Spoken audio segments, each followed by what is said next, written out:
लाठी गोली की सरकार, लाठी गोली की सरकार।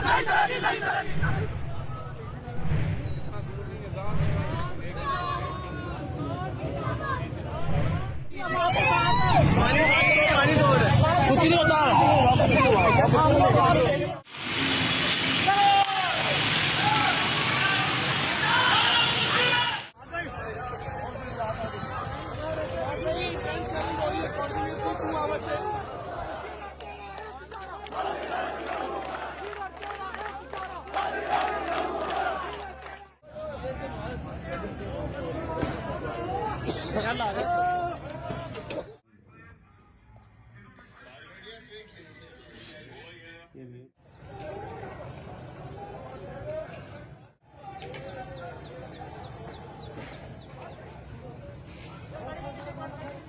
जी ये वो जगह है जहाँ पे पुलिस ने जो बुलेट फायर किए हैं।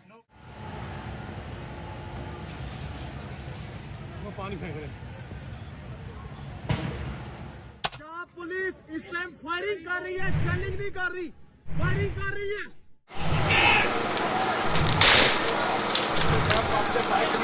फायर पंप दे फायर पंप दे फायर पंप दे फायर।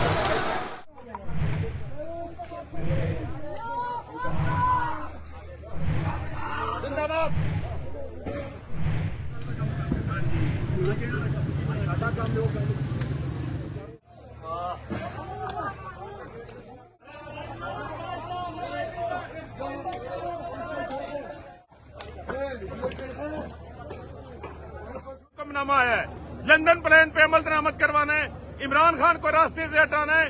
अदलिया नोटिस ले इस चीज का, एतराजात के पीछे न छुपे। सुबह 9 बजे की अदालतें लगी हुई हैं, रात नोटिस नहीं लिया, रात जुल्म हुआ। अब खुदा का वास्ता नोटिस ले ले, इस जुल्म को रोके। हम अदालत में जाने को तैयार है। इमरान खान आजाद अदलिया के लिए जेल में भी गए हैं। आजाद अदलिया के लिए तहरीक हमने चलाई थी, आज भी हम खड़े हैं, अदलिया के साथ खड़े हैं। तमाम नजरें कौम की अदलिया की जानिब है। ये पहले भी गोलियां दिखाई हैं, ये अब कारतूस फायर किए गए। खुदा इस जुल्म को रोके।